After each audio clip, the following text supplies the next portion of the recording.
August 15ರಂದು ಕೆಂಪುಕೋಟೆ ಮೇಲೆ ಪ್ರಧಾನಮಂತ್ರಿ ನರೇಂದ್ರ ಮೋದಿಜಿಯವರು RSS 100 ವರ್ಷ ತುಂಬಿರುವಂತಹ ಸಂದರ್ಭದಲ್ಲಿ ಅಭಿನಂದನಾರ್ಹ ಭಾಷಣವನ್ನು ಮಾಡಿರುವುದರಲ್ಲಿ ತೀವ್ರವಾಗಿ ಪ್ರತಿಕ್ರಿಯಿಸುತ್ತಿರುವಂತಹ ಕಾಂಗ್ರೆಸ್ಗೆ ಇರ್ಸು ಮುರ್ಸು ಆಗಿದೆ. ಸ್ವತಂತ್ರ ಹೋರಾಟದ ಸಂಪೂರ್ಣ ಗುತ್ತಿಗೆಯನ್ನು ಕಾಂಗ್ರೆಸ್ ತಗೊಳ್ಳೋ ಪ್ರಯತ್ನ ಮಾಡ್ತಾ ಇದೆ. ಆದರೆ ನಿಜವಾದ ಹೋರಾಟ ಮಾಡಿದರು ಅನಾಮಧೇಯ ಹಲವಾರು ಸ್ವತಂತ್ರ ಸೇನಾನಿಗಳು ತಮ್ಮ ಪ್ರಾಣ ಎಲ್ಲವನ್ನು ಕೂಡ ಬಲಿದಾನ ಮಾಡಿರುವಂಥದ್ದು ನಮ್ಗೆ ಗೊತ್ತಿರುವಂಥ ವಿಚಾರ. ಇವತ್ತು ರೈತರು, ಸಾಮಾನ್ಯ ಜನ, ಕೂಲಿಕಾರರು ಹಾಗೂ ಎಲ್ಲ ವರ್ಗದ ಜನ ಒಕ್ಕಟ್ಟಾಗಿ ಅಂದು ಸ್ವತಂತ್ರಕ್ಕಾಗಿ ತಮ್ಮ ಎಲ್ಲವ ಸರ್ವಸ್ವವನ್ನು ಕೂಡ ತ್ಯಾಗ ಮಾಡಿದ್ದಾರೆ. ಅದರ ಶ್ರೇಯಸ್ಸನ್ನು ಕೇವಲ ಕಾಂಗ್ರೆಸ್ ತೆಗೆದುಕೊಳ್ಳುವಂಥ ಪ್ರಯತ್ನ ಮಾಡ್ತಾ ಇದೆ. ಕಾಂಗ್ರೆಸ್ನವರು ಸ್ವತಂತ್ರ ಹೋರಾಟದ ಫಲಾನುಭವಿಗಳು. ಮಹಾತ್ಮ ಗಾಂಧೀಜಿಯವರು ಕಾಂಗ್ರೆಸ್ಸನ್ನು ವಿಸರ್ಜನೆ ಮಾಡಿ ಅಂತ ಸ್ವತಂತ್ರ ನಂತರ ಹೇಳಿದಾಗಲೂ ಕೂಡ ತಮ್ಮ ಸ್ವಾರ್ಥಕ್ಕೆ, ತಮ್ಮ ಅಧಿಕಾರದ ದಾಹಕ್ಕೆ, ರಾಜಕೀಯ ಲಾಭಕ್ಕಾಗಿ ಅದು ಮುಂದುವರಿಸಿಕೊಂಡು ಬಂದಿದ್ದಾರೆ. 28 ವರ್ಷದಲ್ಲಿ ಅವರು ಮಾಡಿರುವಂಥ ಆಡಳಿತ ಈ ದೇಶವನ್ನು ಅತ್ಯಂತ ಹಿನ್ನಡೆ ತಂದಿದೆ.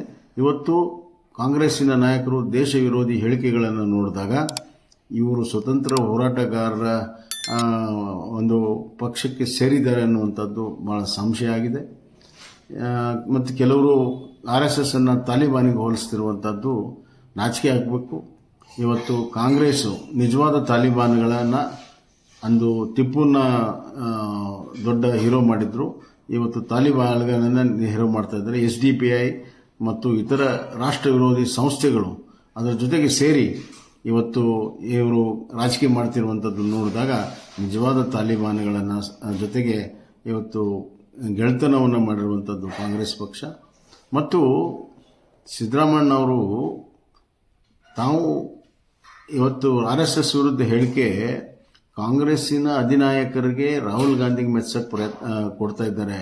ಯಾಕಂದರೆ ಅವರು ಮೂಲ ಕಾಂಗ್ರೆಸ್ನವರು ಅಲ್ಲ, ಆದರೆ more loyal than the king ಅಂತ ತೋರಿಸಿಕೊಳ್ಳುವಂಥ ಪ್ರಯತ್ನ ಇವತ್ತು ಸಿದ್ದರಾಮಯ್ಯವರು ಮಾಡ್ತಿರುವಂಥದ್ದು ಭಾಳ ಸ್ಪಷ್ಟ.